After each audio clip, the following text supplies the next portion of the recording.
अरहंत सिद्ध सूरी उपाध्याय साधु सर्व अर्थ के प्रकाशी मांगलिक उपकारी है।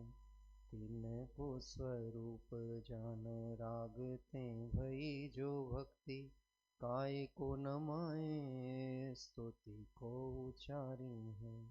धन्य धन्य तुम ही से काज सब आज भय कर जोरी बारंबार वंदना हमारी है। मंगल कल्याण सुख ऐसो हम चाहत हैं। हो मेरी ऐसी दशा जैसी तुम धारी है। हो मेरी ऐसी दशा। गुण दिव्यरु गुरु हिम किरणो गुरुदीवो गुरुदेवो अपम परम पर परहम जो दर्शावो भेयो।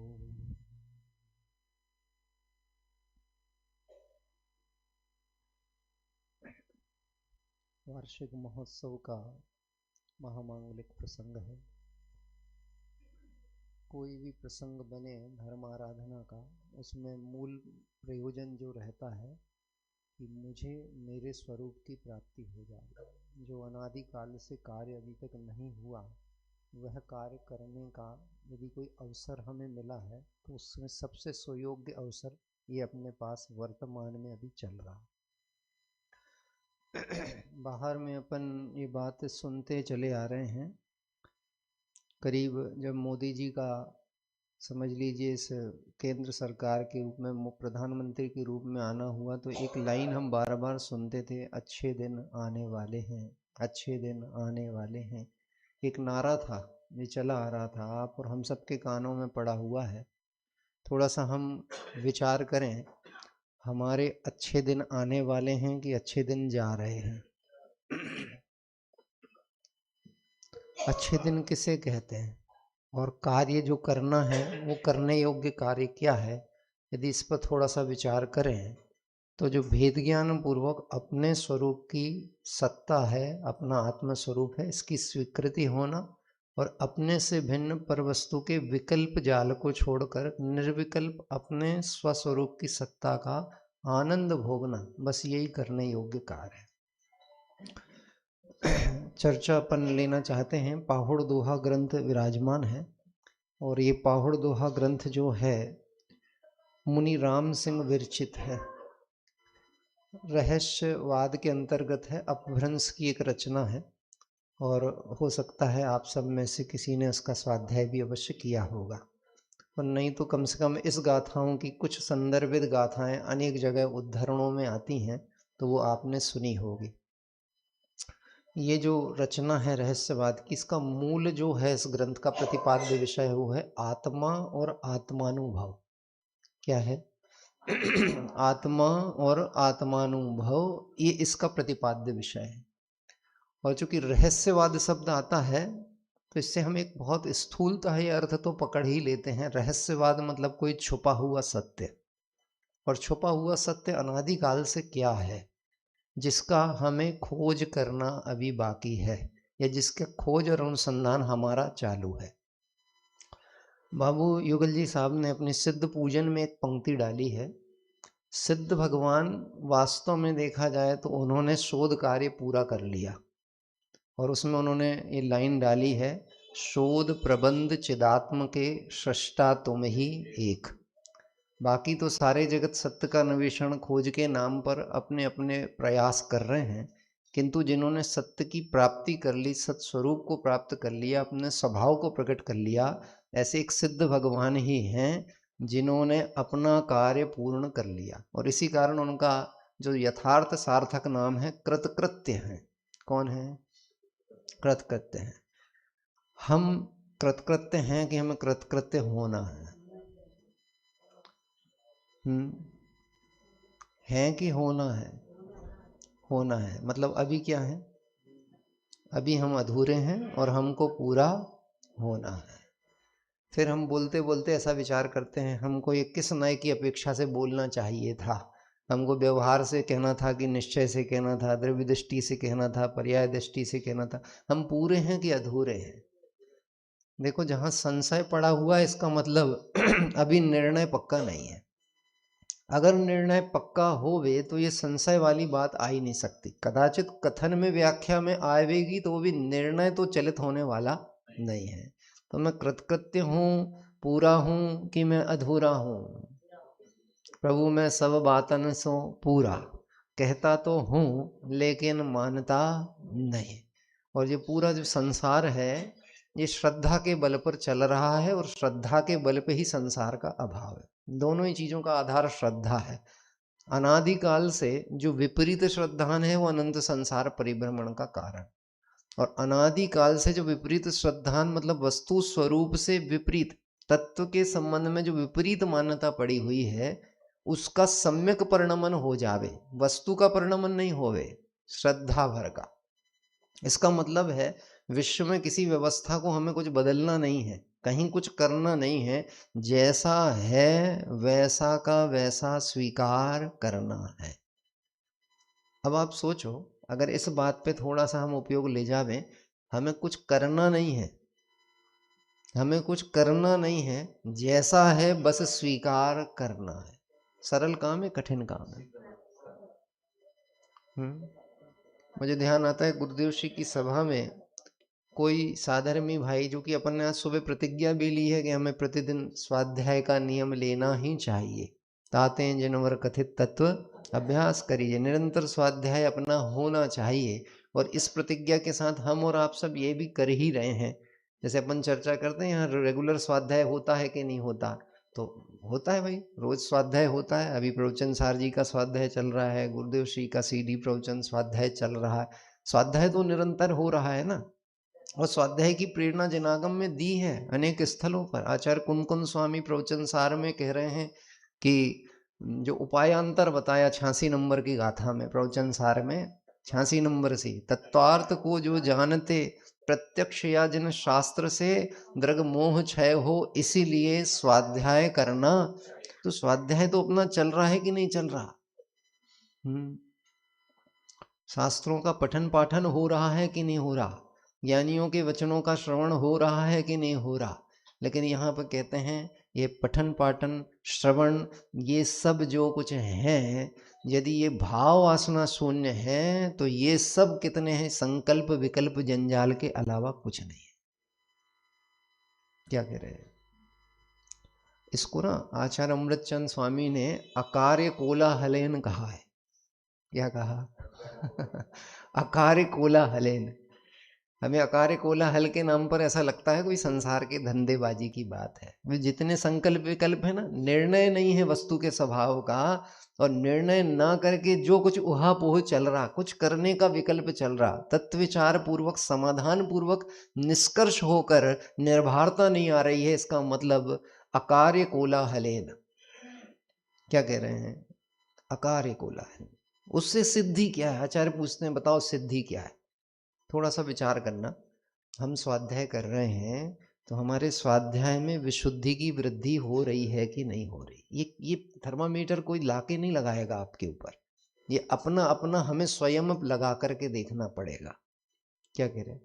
सोने की दुकान में स्वर्णकार के पास में कोई सोना बेचने आता है तो कसौटी वो लेके नहीं आता। कसौटी किसको रखनी पड़ती है? नहीं भाई, जो बेचने आया है वो लेकर के आए। वो क्यों लेकर के आएगा? तुम्हें खरीदना है तो तुम्हें परीक्षा करनी पड़ेगी कि तुम्हारे पास जो वस्तु आ रही है वो चोखी है कि नहीं है। जैसे स्वाध्याय हो रहा है तो स्वाध्याय के बल से विशुद्धि की वृद्धि हो रही है कि नहीं हो रही? कहीं ऐसा तो नहीं कि वो जो कदाचित कर्म उदय के अनुसार होने वाली, जो मति ज्ञान श्रुत ज्ञान अनुसार जो क्षोभसम ज्ञान कदाचित जो घट रहा बढ़ रहा है, हम उसको ज्ञान मान करके बैठे। और इसलिए बंसरी वचनामृत बोल में बात आई है कि ज्ञान बिना का जो वैराग्य होता है वो वैराग्य नहीं है, वो रुंधी हुई कषाय है। क्या कह रहे हैं? ज्ञान बिना का वैराग्य क्या है? क्योंकि ऐसा लगता है कि मैंने ये जो अभ्यास किया है, मैंने इतने ग्रंथ पढ़े हैं, मैं इतना लिखता हूँ, इतना पढ़ता हूँ, तो किसके लिए करता हूँ? किसके लिए करता हूँ? ज्ञान वास्तव में बताओ काय के लिए है? ज्ञान वस्तु किसके लिए है? स्वयं के लिए है कि बांटने के लिए? लोक में ऐसा कहा जाता है, अपना ज्ञान अपने पास रखो, ज्यादा ज्ञान मत बांटो। हमको ये बात सुन के बुरा लगता है, कैसा बोल रहे हो तुम हमसे? वास्तव में वो यथार्थ बोल रहा, सत्यार्थ बोल रहा। वो क्या कह रहा है? अपना ज्ञान किसके पास रखो? वो वास्तव में स्वरूप ही ऐसा है, तू अपना ज्ञान स्वरूप वस्तु है, वो कुछ में लेने देने की व्यवस्था है ही नहीं, परंतु वह है ऐसे ज्ञान स्वभाव की स्वीकृति होना चाहिए। इस रहस्य को आज तक कौन नहीं जान पाया? कौन नहीं जान पाया? बोलो, कौन नहीं जान पाया? अरे बोलो भाई, कौन? हाँ देखो, द्रव्यलिंगी के पास गए। ये जीव को अपनी बचाव करने के लिए किसके ऊपर स्टैंड गन तानना है, इसके दिमाग में बैठा रहता है। अच्छा, द्रव्यलिंगी ये बात नहीं समझ पाया, हम कौन है? हम ना भावलिंगी हैं, ना हम द्रव्यलिंगी हैं, तो हम कौन? कुलिंगी हैं। कौन है बोलो? द्रव्यलिंग और भावलिंग सिर्फ मुनिराजों में ही घटित होता है कि गृहस्थ में भी घटित होगा? श्रावक की भूमिका में भी द्रव्यलिंग भावलिंग घटित होगा क्या? हमने तो सीधे कह दिया वो द्रव्यलिंग पे निज आत्म ज्ञान बिना। तो भाई साहब, वो कहानी भी किसी दूसरे की नहीं थी, वो भी किसकी बात चल रही थी? छह ढाला की पहली डाल में जो चार गति के दुखों का वर्णन है, वो चार गति के दुखों की बात अकेली नहीं चल रही है। उस दशा में तूने इन दुखों को एक बार नहीं अनंत बार भोगा। ऐसा आप बीती अनुभव में आती है कि नहीं आती? ये ग्रंथ जो है वो आत्मा और आत्मानुभव, मतलब आपको अपने बारे में विचार करने के लिए यहाँ पर आचार्य राम सिंह मुनि ये कह रहे हैं। नाम थोड़ा सा हमारे आचार्य परंपरा के अनुसार थोड़ा सा अलग लगता है, लगता है ना, क्योंकि हमारे हाँ, हाँ इसमें वैसे उल्लेख कुछ आता है, यद्यपि आचार्य कुंदकुंद स्वामी के बाद हुए हैं ये, और योगेंद्र देव आचार्य के परमार्थ प्रकाश आदि योगसार ग्रंथ की बहुत झलक इस ग्रंथ में देखने मिलती। अनेक गाथाएं तो बिल्कुल ऐसी हैं कि मूल वहाँ योगसार से ले लो, परमार्थ प्रकाश से ले लो, और वो इधर पर आचार्य राम सिंह मुनि ने रखी। जो खोज आदि होती हैं, शोध होते हैं, उस अनुसार इतना जरूर कहा जाता है, कोई अरहद बली आचार्य हुए, उस संघ में एक सिंह नाम से पदवी दी गई थी, सिंह संघ बना था, और उस संघ के अंतर्गत यह राम सिंह मुनि हुए हैं, जो अमृतचंद आचार्य के समकालीन हो सकते हैं, मतलब 10वीं शताब्दी के आसपास के ये आचार्य हैं। लेकिन इनके साहित्य में, इनके इस ग्रंथ में पूरी जो झलक हमको देखने को मिलेगी, वो पूरी झलक किसकी मिलेगी? जैसे दौलत राम जी ने एक लाइन लिखी ना, पै कछु कहूं कही मुनि।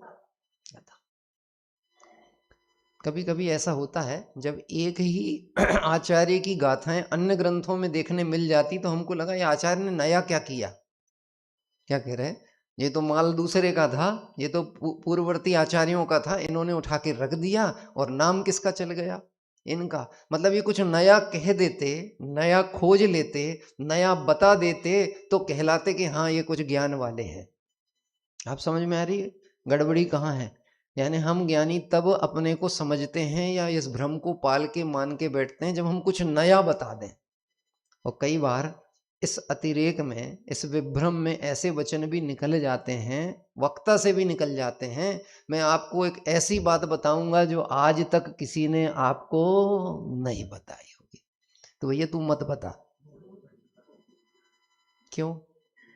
क्योंकि अब तू जो बताएगा वो हो सकता है वो सर्वज्ञ शासन की मार्ग मर्यादा से स्खलित होकर के निकलने वाली बात है।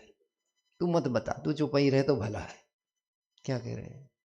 यहाँ पे तो वस्तु का जैसा स्वरूप है वो भगवान की दिव्य धनी में आया, और वही परंपरा से आचार्यों के माध्यम से हम तक पहुंचा है। इसलिए ये गाथाएं यद्यपि हम पढ़ेंगे, सुनेंगे, विचार करेंगे, तो उसमें हमें ऐसा लगेगा ये तो सब सुनी हुई बात है। क्या कह रहे हैं? हो सकता है नवीन गाथाएं सुनते हैं ना, तो अब ऐसा ग्रंथ का नाम नया लग रहा होगा, लेकिन अभी इसमें से मैं कोई गाथा पे चर्चा करूं तो आपको लगेगा इसमें नई बात क्या है, ये तो हमने सुन चुकी है। सच बात तो यह है, हम बहुत सुने करके बैठे हुए हैं, हम बहुत भर करके बैठे हुए हैं, और अधिक क्या करें, हम भरे हुए बैठे हैं। कैसे बैठे हैं? भरे हुए बैठे हैं। काय के लिए? खाली करने के लिए कि कोई तो सुन ले हमारे मन की बात।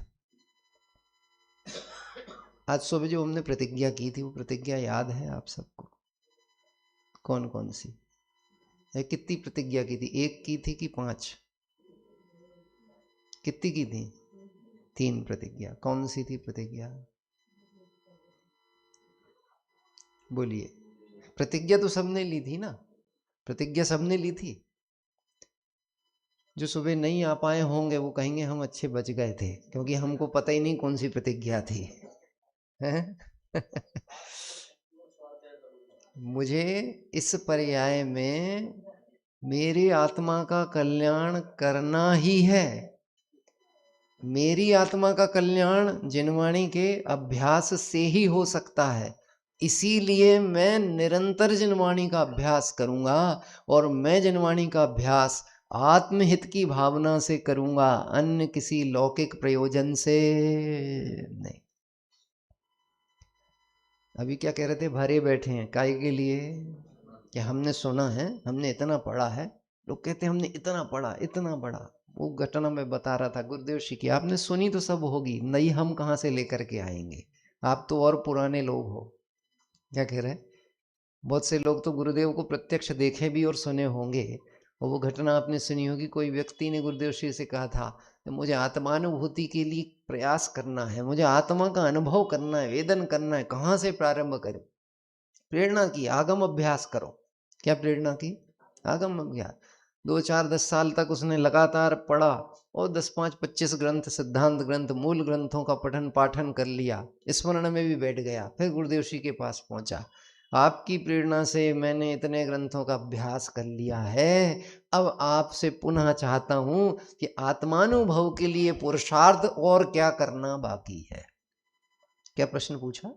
आत्मानुभव के लिए और क्या करना है साहब, आगे का बताओ। इतना सिलेबस तो कंप्लीट हो गया। बोलो। पहला हम क्या उत्तर चाहेंगे? गुरु की आज्ञा हमने मानी है, उनकी प्रेरणा से हमने 10 साल स्वाध्याय किया है, इतने ग्रंथों को पढ़ लिया। पहले तो हम उनसे धन्यवाद चाहेंगे कि नहीं, आशीर्वाद चाहेंगे कि नहीं? बहुत अच्छे शिष्य हो, तुमने हमारे कहे अनुसार इतने ग्रंथ तो पढ़े, इतना पुरुषार्थ तो किया। उत्तर क्या देते हैं गुरुदेव श्री? गुरुदेव श्री कहते हैं, भैया ये पुरुषार्थ नहीं, ये पुरुषार्थ की विपरीतता है। क्या कहा? क्या कहा? अब कोई ऐसा नहीं समझना कि पहले तो प्रतिज्ञा दिला रहे हैं निरंतर अभ्यास करने का, और अब कह रहे पुरुषार्थ की विपरीत। सुबह गिनती की बात आई थी ना विधान में, उल्टी गिनती और सीधी गिनती। ध्यान है? सुबह गिनती की बात आई थी ना विधान में, उल्टी गिनती और सीधी गिनती। ध्यान है? ये 99 की गिनती कब पूरी होगी? 99 का मतलब समझ रहे? बस एक और, बस एक और। 99 का मतलब क्या? बस एक और। कितना कम है 100 में? बस एक। और वो 99 कब से चला आ रहा है? अनादिकाल से। क्या कह रहे हैं? तो यहाँ एक 99 नंबर की बड़ी सुंदर गाथा आई है, उस गाथा के बाद में हम थोड़ी सी चर्चा आएंगे। इस 99 नंबर की गाथा में आचार्य देव कहते हैं, मैं गाथा पाठ करता हूँ, शायद यहाँ पे ना भी हो तो कोई बात नहीं, आप देखिए। अथोणथि सुईणम कालोथो विअम्दुम मेहा तमणवर सिक्खयवुम जम जरमणखयम कुणही। देखिए मूल शब्द से देखते हैं। आचार्य देव कहते हैं, अंतो अंत, णत्ति यानी नहीं है, सुईणम यानी श्रुतियों का, कालो यानी समय का, थो मतलब अल्प है, स्थोक यानी थोड़ा सा है, भी अम दुम्मे हम, तथा हम दुर्बुद्धि हैं। क्या कह रहे हैं? अंत नहीं है। किस चीज का अंत नहीं है? कि श्रुत का अंत नहीं है, ज्ञान का अंत नहीं है, लेकिन काल कितना है? थोड़ा है।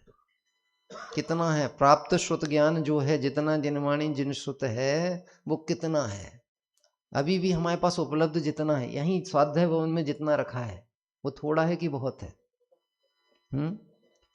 सच में विचार करें, जो हमारी अध्ययन आदि के प्रति गति और रुचि है उस अनुसार देखा जावे, तो हमको ऐसा लगता है हम एक बार सरसरी नजर से भी उपलब्ध साहित्य की बहुत मतलब कुछ अल्प प्रतियों को भी एक आध बार पढ़ पाएंगे कि नहीं पढ़ पाएंगे जो उपलब्ध है।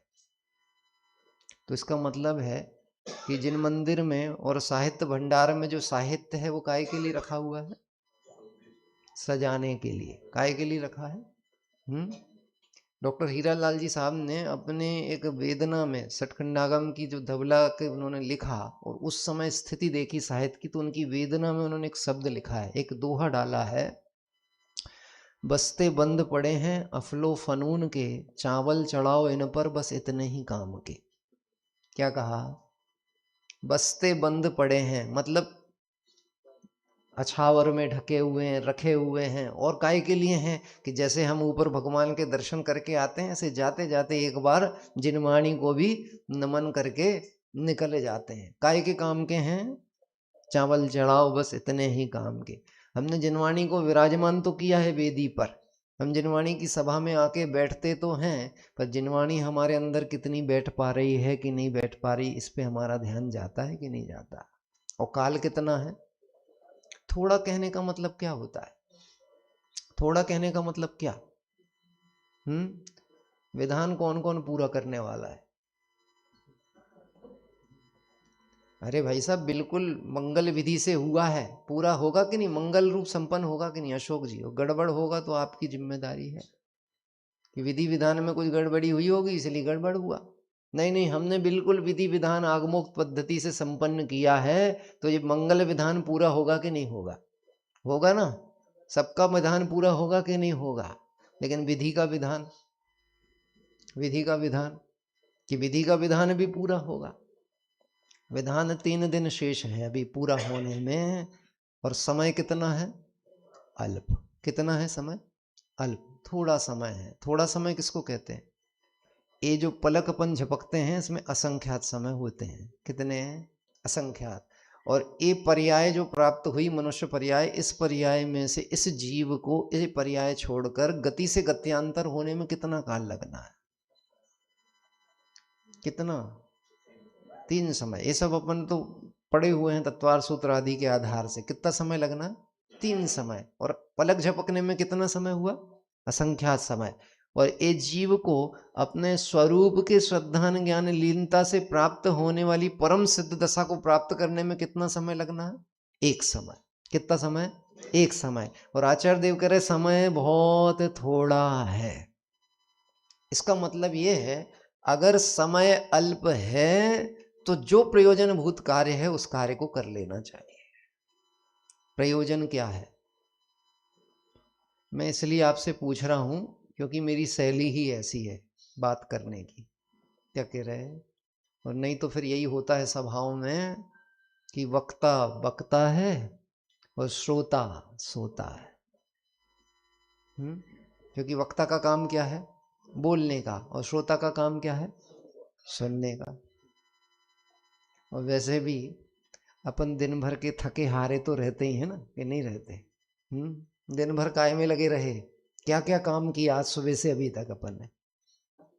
थोड़ा सा विचार करना, धर्म का क्या क्या किया सुबह से अभी तक हमने? पंडित जी तुम तो आगे की गाथा पढ़ो, मुझे प्रश्न नहीं पूछा करो।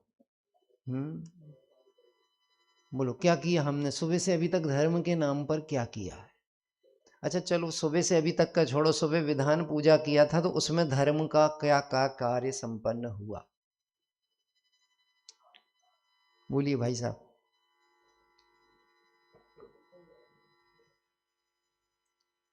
ये हम जो नहीं बोल रहे हैं ना, मुझे कोई तकलीफ नहीं आपके नहीं बोलने से, बस यही तत्व विचार है। कम से कम इतना विचार तो आया कि बोलें क्या। कम से कम यही तो विचार करें कि हम जो कर रहे हैं उसमें यदि हमें धर्म को खोजना है तो हम कम से कम इतना तो विचार कर रहे हैं, बोलें क्या। हम पूजा को धर्म बोलें, अर्घ चढ़ाने को धर्म बोलें, विधान की क्रिया को धर्म बोलें, किसको धर्म बोलें, इतना तो विचार आ रहा है कि नहीं आ रहा? अच्छा चलो स्वाध्याय चल रहा है, स्वाध्याय सभा में हम बैठे हैं, ये तो धर्म हो रहा है कि नहीं हो रहा है? एकदम सर्वथा निषेध कर दें ये धर्म नहीं हो रहा? बोलो। धर्मी को जाने बिना धर्म कहाँ से होए। ये जीव कोई जड़ की क्रिया को, शरीर की क्रिया को, कर्माश्रित होने वाली दशा को, व्यवस्था को, उसमें भी जो उसे ऐसा लगता है मंद कषाय रूप प्रवर्तन रूप जो कार्य आदि हैं, उसको मानता है ये धर्म हो रहा है। तीव्र कषाय को पाप कहता है, वो मंद कषाय को क्या कहता है? धर्म कह रहा है। सुबह हमने पूजा की थी, अच्छा लगा कि नहीं लगा? विधान पढ़ा और आपको उसमें भक्तियां हुई, भाव कुछ समझ में आए तो आनंद आया कि नहीं आया?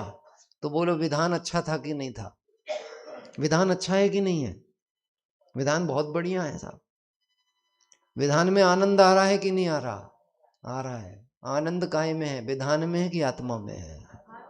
तो आनंद काय में से आ रहा था, विधान में से कि आत्मा में से? बहुत अच्छा बताया। इससे ज्यादा आनंद तो कंबल ओढ़ के लेटने में बहुत आता है। विधान में आने में तो फिर भी ठंड को सहना पड़ रहा है, वो कंबल ओढ़ के जो आत्मा का आनंद आ रहा है। क्या कह रहे हैं? इसका नाम बदल लो आप, अपने शिवपुरी का नाम कश्मीर रखो। क्या कह रहे हैं? स्वर्ग ही है ये भारत का। और हम सब कौन हो गए? शिवपुर वासी, मतलब स्वर्गवासी। बहुत आनंद में चल रहा साहब शिवपुरी में भी, ऐसा कोई दिक्कत नहीं है। बढ़िया जिन मंदिर है, जिनालय है, भक्ति होती है, स्वाध्याय होता है, समय समय पे आयोजन हो रहा है, आना जाना विद्वानों का चलता है, गुरुदेव श्री की रोज अमृत वर्षा चल रही है।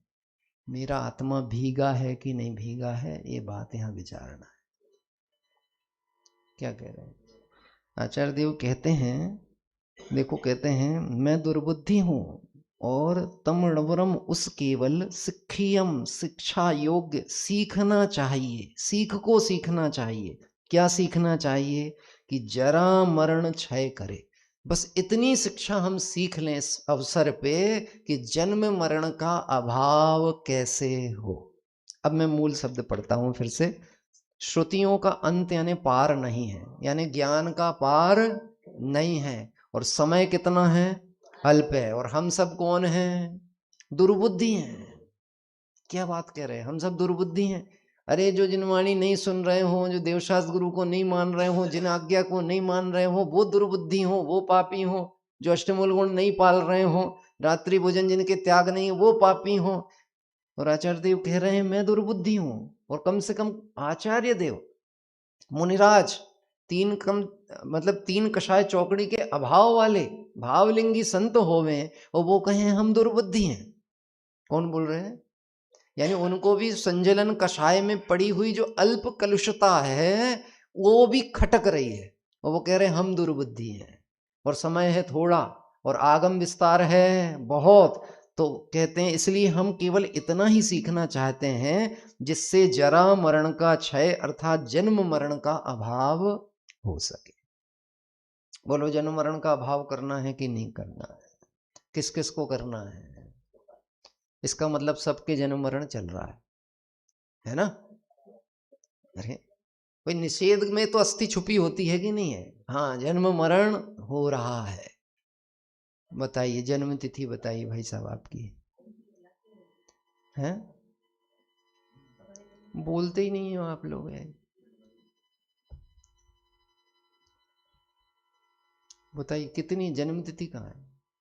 मैं इसलिए तो पाठशाला के बच्चों के बीच में ज्यादा जाता हूँ, युवाओं के बीच में जाता हूँ। कम से कम वो बोलते तो हैं चिल्ला चिल्ला के, भले लड़ने के लिए बोलते, हमको तुम्हारा धर्म समझ नहीं आ रहा, कम से कम बोलते तो हैं, पता तो लगता है चैतन्य आत्मा है।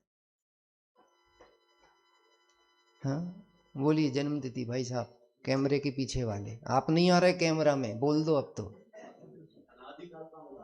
अच्छा, अनादिकाल का हूँ। शिवपुरी में कब से हो?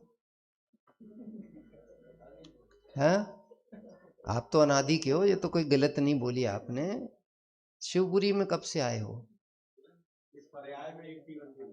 इस पर्याय में 81 से हूँ। और इस पर्याय के पहले कहाँ थे? इसके पहले कहाँ थे? जन्म कब माना जाए? अपना जन्म कब माना जाए? 81 से जन्म माना जाए, मतलब जब इस देह का संयोग हुआ उसको मैंने कहा है जन्म। और सच कहें, आपकी जितनी भी जन्म तिथि या जो आपकी वो लिखी है ना आपके जन्म प्रमाण पत्र, उसमें आप जाके देखना, उसमें भी तिथि सही नहीं लिखी, किसी की भी सही नहीं लिखी। क्या कह रहे हैं? वो भी जो तिथि लिखी है ना, वो तिथि भी सही नहीं है। क्यों नहीं है? अरे तेरे इस पर्याय का अवतरण जो माना जाएगा, यदि ये पर्याय भी प्राप्त हुई है तो तू माँ के गर्भ में जिस समय आया था उसी समय हो गई। क्या कह रहे हो? गजब की है लोगों की ये मोह की महिमा, प्रचंडता ऐसी पड़ी हुई है, वो जन्म तिथि को अपने अनुसार करना चाहता है। मरण तिथि तो खैर नहीं मालूम उसको कब चला जाएगा, पर जन्म तिथि तो अपने अनुसार जमाना ही चाहता है। जमाना चाहते कि नहीं? अपने हाथ में है कि नहीं जन्म लेना, है ना? है? हाँ, आजकल तो है, बिल्कुल संभव है। डॉक्टर डेट देता है, फिर हम उसके बाद में कहीं मुहूर्त भी सुधरवा लेते हैं कि कौन से दिन कहाँ श्रीफल चढ़ाने के बाद, और फिर भगवान का आशीर्वाद लेकर के, और फिर उसके बाद आके फिर हम अपने बच्चे का जन्म करवाएंगे। हमारे हाथ में है ना जन्म लेना, क्योंकि हमने इस देह के संयोग को जन्म माना है, इसीलिए जन्म के साथ मरण जुड़ा हुआ है। और आचार्य देव कह रहे जिसके जन्म मरण जुड़ा है उसके दुख का अंत है ही नहीं। हमें ये बात सुन के तो समझ में आती है कि वो निगोदिया एक श्वास में 8-10 बार जन्म्यो मरियो मरियो दुख बार। या फिर हम आदिनाथ भगवान की पूजन में वो तो पढ़ते हैं, कौन सी? मारी दीन तणी सुन, और कैसे जन्म हुआ, कैसे कष्ट रहा, औंधे माह रहा, गर्भ में रहा, गंदगी में रहा, असुचिता में रहा। सच बताओ, वो जहां तूने जन्म लिया है वो स्थान तेरे योग्य था क्या? वो चीज बताने की थी क्या? वो याद करने जैसी है क्या? वह लौट कर जाने जैसी है क्या? नहीं है। अब बताओ मरण कब होगा? जन्म तो हो गया है, तो मरण तो होगा कि नहीं होगा?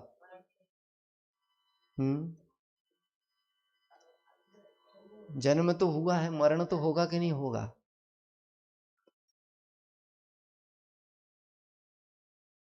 ये फिर आप जो उत्तर नहीं दे रहे हो बहुत अच्छी बात है, क्योंकि अब कम से कम इस विषय पे हो सकता घर पे ऊहापोह करो, घर पे विचार करो। जल्दी बोलने की मुझे आवश्यकता नहीं, कोई मुझे आपका निर्णय नहीं कराना, मैं अपना निर्णय करने बैठा हूं।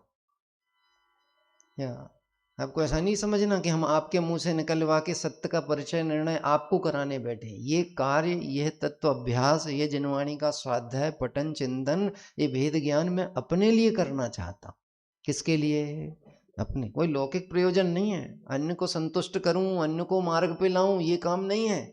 अरे हमारे आचार्य देवों ने भी मोक्ष मार्ग का प्रकाशन किया है, ऐसा कहा जाता है। वास्तव में मोक्ष मार्ग तो अनादि का बना हुआ था, वो तो अपना दीपक जला करके उस मार्ग पर बढ़े, और उनके दीपक के प्रकाश में अन्य जीवों को भी मार्ग दिख गया, उसको कहते हैं मोक्ष मार्ग का प्रकाशन होना। संबित शिखर की यात्रा पे जाते हैं तो हम अपनी टॉर्च लेके जाते हैं कि नहीं? जाते हैं। और हम अपनी टॉर्च जलाते हैं तो किसके लिए जलाते हैं? अपने लिए। लेकिन कोई बाजू वाले को उस लाइट में शिखर जी का रास्ता दिखे तो हमें कोई तकलीफ है? तो हम सब भी मोक्ष मार्ग प्रकाशक ही हैं। क्या कह रहे हैं? हम भी मोक्ष मार्ग बता रहे हैं। भाई साहब सिद्ध भगवान वहां थे, वहां से उन्होंने निर्वाण की प्राप्ति की, पर वहां हम जा किसके लिए रहे थे? दूसरों को लेके जा रहे थे कि अपने लिए?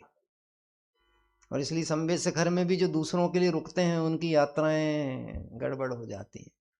देखा? होती कि नहीं होती? थोड़ा रुकना हमारे लिए, हम आ रहे हैं, आप पता लगा लोगे वो आगे चला गया कि पीछे रह गया? नहीं। ऐसे लाखों जीव आ रहे हैं और जा रहे हैं, हमें यहाँ जन्म मरण के अभाव की बात आ रही है, तो किसके लिए घटाना? अपने लिए। मेरा जन्म हुआ है कि नहीं हुआ? मेरा जन्म हुआ है कि नहीं हुआ? बात बहुत सामान्य तरह की चल रही ना। कई बार हमें ऐसा लगता है हम लोग तो गहरे अभ्यासी हैं। क्या? और गहरे अभ्यासी हैं तो ये ऊपर ऊपर की बात से हमें क्या लेना देना? तो एकदम ऐसी बात बताओ जो हमने सुनी ना हो, और सुन करके क्या हो जाए, थोड़ी सी हमारी हार्ड डिस्क में डाटा और बढ़ जाए। जबकि पूरा द्वादशांग जो सार रूप है वो भेद ज्ञान के बल से समराइज्ड करेगा और विस्तार से संक्षेप की ओर लेकर के आएगा। आज सुबह बात कही थी ना, इष्टोपदेश की अंतिम गाथा है। जीव जुदा, पुद्गल जुदा यही तत्व को सार, और बाकी जो कुछ कथन है या ही को। तो जन्म किसका और मरण किसका? जन्म किसका और मरण किसका? जो चैतन्य आत्मा है वो तो अनादि से चैतन्य लक्षण वाला था, ना उसका जन्म होता है ना उसका मरण होता है। और जिस देह के संयोग में संसार में जन्म कहा जाता है उस शरीर का तो जन्म होता ही नहीं है। अभी ये शरीर इस समय जो है ये पौद्गलिक शरीर है, औदारिक शरीर है, ये जिंदा है कि मुर्दा है? इस समय इस समय जिंदा है कि मुर्दा है ये शरीर? हाथ पैर हिला के देखो, मूवमेंट हो रहा कि नहीं हो रहा? मूवमेंट हो रहा, इसका मतलब ये लोक में तो यही व्यवहार होता ना, सांस चल रही मतलब हाथ पैर हिल रहे, मतलब कोई एक्सीडेंट होके पड़ा हुआ था और हम दूर से देख के जा रहे थे और एकदम से थोड़ा सा हाथ पैर हिला, और हाथ पैर हिलता देख के हमने क्या बोला? जिंदा है, जिंदा है, जिंदा। कौन जिंदा है? शरीर की आत्मा। कौन जिंदा है? शरीर की आत्मा।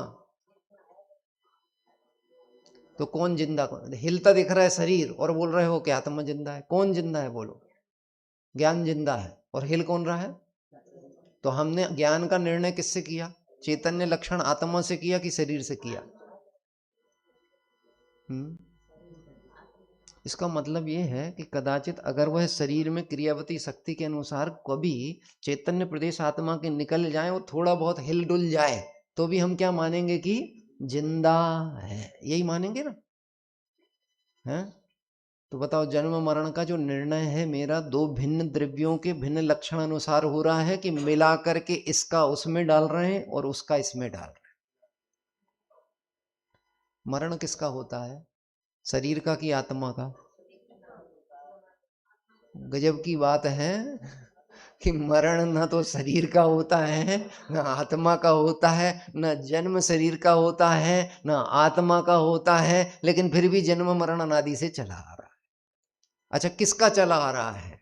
शरीर का, पुद्गल का, पुद्गलादिक द्रव्य का कि जीव का? कि भाई साहब, जिसने पर्याय को अपना माना, संयोग को अपना माना, जिसने भेद ज्ञान पूर्वक निज स्वभाव को और पुद्गलादिक स्वभाव को भिन्न भिन्न नहीं जाना, वो जन्म मरण के दुख से परेशान है। क्या कितनी उम्र हो गई है बताओ? 60 साल से ऊपर वाले कितने हैं? कितने लोग हैं 60 साल से ऊपर वाले? मालूम, हमारे पास फिर भी फिर उसके बाद उत्तर है। आप समझो हम किस अपेक्षा से कह रहे हैं, आप जवाब दोगे, मुझे मालूम है आप भगने थोड़ी ना वाले हो और हमको भी नहीं छोड़ोगे। अरे तो आप क्या समझते हैं पंडित जी? क्या साधवाद के अनुसार कह नहीं सकते क्या ऐसा? ये पर्याय की जो थी संयोग रूप दशा थी, ये इतने समय पहले संयोग में आया है, तो संयोग के काल को तो हम बता सकते हैं ना उम्र के अनुसार। ये बता सकते हैं की बात नहीं है, मान्यता में क्या पड़ा हुआ है, मूल बात यह है। क्या कह रहे हैं? हम 60 के हो गए हैं तभी सटे आए हैं, ऐसा नहीं है। जितने मिथ्या दृष्टि वो जन्म से सटे आए हुए रहते हैं, अनादि के सटे आए हुए हैं। सटियाना मतलब गलत समझ नहीं सर। सटियाना मतलब क्या होता है? सठ, धूर्त। सठ शब्द क्या होता है? धूर्त, अज्ञानी, अपने स्वभाव से अनभिज्ञ, अपना शत्रु। किसका शत्रु? अपना, आप शत्रु, दूसरे का नहीं। आचार्य देव कहते काल थोड़ा है, इसलिए हे भाई जन्म मरण का क्षय कर हो सके ऐसा कुछ कार्य कर लो। मैं पढ़ता हूं थोड़ा भावार्थ, समय भी हो रहा है, 2-3 मिनट में अपन विराम लेंगे। इसमें कोई संदेह नहीं है कि शास्त्रों का पार नहीं है। उन सभी शास्त्रों का अध्ययन करने के लिए हमारे पास समय भी नहीं है। कुछ शास्त्र तो इतने क्लिष्ट हैं कि हमारी दुर्बुद्धि का प्रवेश उसमें नहीं है। लेकिन इसी कथन के साथ एक बात यह भी है, आज हमारे पास उपलब्ध साहित्य और शास्त्र ऐसे भी हैं जो सामान्यतः हमारी इस वर्तमान क्षोभ में बहुत सहजता से गम्य है, यानी हम समझ सकते हैं। समय सार सरल है कि कठिन है? भाई जिसने पढ़ा होगा वो बता सकता है, सरल है कि कठिन है? सरल है कि कठिन है? आपको पता है समय सार आचार्य कुंदकुंद स्वामी ने किसके लिए लिखा? प्रतिबुद्ध के लिए कि अप्रतिबुद्ध के लिए? और अप्रतिबुद्ध के लिए कि अत्यंत अप्रतिबुद्ध के लिए? अत्यंत अप्रतिबुद्ध मतलब अरे आबाल सभी गोपाल, सुलभ सबको चिन्मय अभिराम। गुरुदेव जी कहते थे वो जो पाड़ा होता है ना, पाड़ा, उसको बंधन प्रतीत होता है तो वो बंधन से मुक्त होना चाहता है, जबकि वो पाड़ा मतलब कौन? वो भैंस, भैंस का बच्चा। क्या कह रहे हैं? वो जिसकी अकल सिर्फ इतनी होती है कि अगर रोड पे वो खड़ा हो और पीछे से कोई गाड़ी आके हॉर्न बजावे, तो हॉर्न काहे के लिए बजाया था? साइड प्लीज, काहे के लिए? हटो भाई साहब, साइड में हटो, रोड पे मत खड़े हो। और उसके पीछे हॉर्न बजाओ तो वो और वहीं खड़ा हो जाता। बोलो अकलमंद है कि नहीं है? अपने में तो इतनी अकल है कि नहीं है? अपने में तो इतनी अकल है कि नहीं कि हॉर्न बजाएंगे तो हम हटेंगे कि नहीं हटेंगे? इतनी अकल है कि नहीं? मृत्यु हॉर्न बजा रही है हर घर से, सभी के निकटवर्ती, अत्यंत आसपास के एक एक परिवार कुटुंब के अनेक लोगों को मृत्यु ने ग्रसा है। हॉर्न बजा है कि नहीं बजा? बजा है, और लोग चले गए। हम सावधान हुए कि नहीं हुए?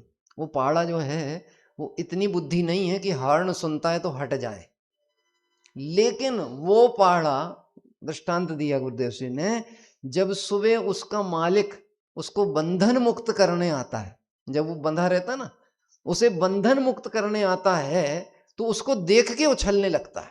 किस बात के लिए? अब तो मैं बंधन से छूटूंगा, अपनी माँ के पास जाऊंगा, अब मुझे मेरी माँ मिलेगी।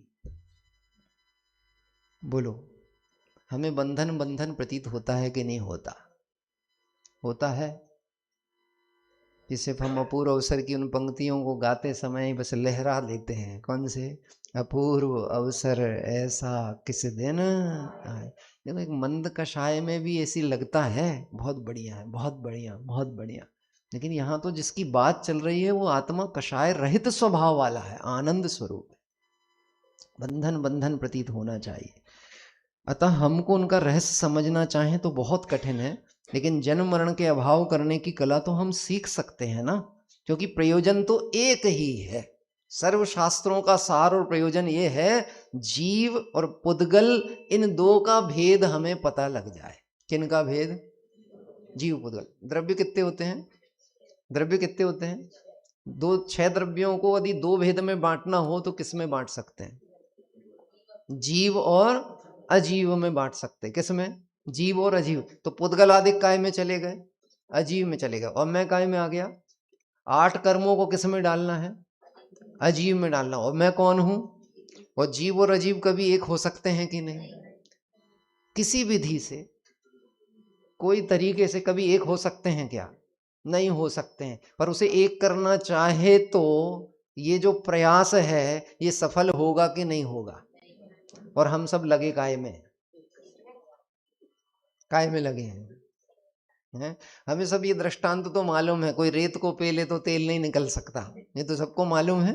रेत पेलने से, और कौवे को अगर हम बहुत बढ़िया साबुन से नहलाएं, लक्स से नहलाएं, डव से नहलाएं, तो कौवा गोरा होगा कि नहीं होगा? नहीं होगा। और सूरज जो है वो पश्चिम से हम निकाल सकते हैं कि नहीं निकाल सकते? नहीं निकाल सकते। लेकिन इस शरीर को हम संभाल सकते हैं कि नहीं संभाल सकते? इसको अपनी इच्छा अनुसार परिणमित करा सकते हैं कि नहीं करा सकते? कर्म का जो उदय है, जो बंद अवस्था आदि है, वो मेरी इच्छा अनुसार परिणत हो सकती है कि नहीं हो सकती? नहीं हो सकती। कहता तो है लेकिन मानता नहीं। और जब तक मान्यता में विपरीतपना पड़ा रहेगा तब तक पार नहीं है। देखिए, पढ़ते हैं, बस एक लाइन पढ़ के विराम करते हैं, 1 मिनट का और है। लेकिन जन्म मरण के अभाव करने की कला तो हम सीख सकते हैं, क्योंकि प्रयोजन तो एक ही है। इसलिए चाहे अनेक शास्त्रों का अभ्यास करें या अल्प शास्त्रों का, लेकिन हमारा प्रयोजन परम अविनाशी अतीन्द्रिय सुख की प्राप्ति का सिद्ध होना चाहिए। आचार्य अमित गति स्वामी कहते हैं, जो परम शुद्ध बुद्ध भाव के धारक तथा कर्म कलंक से रहते हैं, उनको ध्यान का विषय बनाकर निज शुद्धात्म स्वरूप का चिंतन करना चाहिए। अपन जो पढ़ते हैं ना भावना 32, उसमें ये लाइन आती है, निर्मल सत्य सलिल सुंदर है, अमित गति वह देवमान। किसको ध्यान करना चाहिए? किसका ध्यान करना चाहिए? अपने आत्मा का। लेकिन ये जीव को अपने से मिलने के लिए फुर्सत ही नहीं मिलती। थोड़ा सा विचार करके बता ना, हम अपने साथ कितनी देर बैठते हैं। अभी तो आजकल की वर्तमान समस्या, हम फैमिली के साथ नहीं बैठ पा रहे, परिवार के साथ नहीं बैठ पा रहे, है कि नहीं? व्यस्त हैं, त्रस्त हैं, फिर भी अभ्यस्त हैं। मरने की फुर्सत नहीं है, इतने व्यस्त हैं, है ना? सीजन टाइम में अगर विधान रखें तो बोलो कौन कौन आएगा? हमारे जो विधान आयोजन भी होते हैं ना, उसमें भी अगर आप तिथि की बात करोगे तो 10 तरह के मत आएंगे, अलग अलग ढंग के। भाई साहब, ये कोई समय ठीक नहीं है। हाँ, व्यापार धंधे का समय है भाई साहब, अभी मरने की फुर्सत नहीं। तुम धर्म अभी कहाँ लेकर के आ रहे हैं? धर्म कब लेके आना? जब मरने का समय आ जाएगा तब धर्म की बात लेके आना। अभी तो हम पहले कर्म करेंगे। तो देखो, कहते हैं इसलिए चाहे अनेक शास्त्रों का अभ्यास करें या अल्प शास्त्रों का, लेकिन हमारा प्रयोजन परम अविनाशी अतीन्द्रिय सुख की प्राप्ति का सिद्ध होना चाहिए। इसलिए शुद्धात्म स्वरूप का चिंतन करना चाहिए। जिसको उनकी महिमा प्रकट हो गई, वो संसार का त्याग कर जन्म जरा मरण से रहित अतीन्द्रिय अनुपम एवं अनंत सुख स्वरूप मुक्ति को प्राप्त कर अनंत काल तक वहीं तिष्ठते हैं। वास्तव में उनका शुद्ध और तत्व का अभ्यास करना सफल है। जिसे बात समझ में आ गई वो वहीं जम जाएगा। अकेले स्वाध्याय सभा में नहीं बैठना है। स्वाध्याय या जिनवाणी को कहाँ बैठालना है? और वास्तव में जिन शुद्ध को रखने का योग्य स्थान, प्रतिष्ठित करने का योग्य स्थान यदि कोई है तो वो मेरा आत्मा ही है। कहाँ है? आत्मा। इसके अलावा हम जिन श्रुत को, सर्वज्ञ की वाणी को, दिव्य धनी को, तत्व को कहाँ रख दें? जिसने यहाँ रख लिया, जिसने उस जिनवाणी के माध्यम से निज स्वरूप की पहचान कर लिया, वो सिद्धालय में, और बाकी सबके जन्म मरण का चक्र चल रहा है। विशेष विचार करेंगे। विचार करने के लिए बात छोड़ रहे हैं। क्या कह रहे हैं? विशेष विचार करने के लिए बात छोड़ रहे हैं। क्या विचार करना है? कि मुझे जन्म मरण का अभाव करना ही है। कौन सी पर्याय में? और पर्याय कितनी है? तो ये स्वाध्याय के बाद जो भाई साहब हमारे अंकुर जी का स्वाध्याय होगा, अभी इतना समय तो अपन मान सकते हैं कि आप विचार कर ही लें, वो करके ही उठें। किस बात को? कि मुझे जन्म मरण का अभाव करना ही है। और इतना समझ लो, करना क्या है? अगर द्रव्य दृष्टि से देखें, स्वभाव की तरफ से देखें, तो करना कुछ नहीं है। जैसा स्वभाव है वो प्रत्येक द्रव्य का अनादि निधन है, स्व अस्तित्व से कायम है। न वो कभी उत्पन्न होता है, न कभी वह नष्ट होता है। विशेष और विचार करेंगे।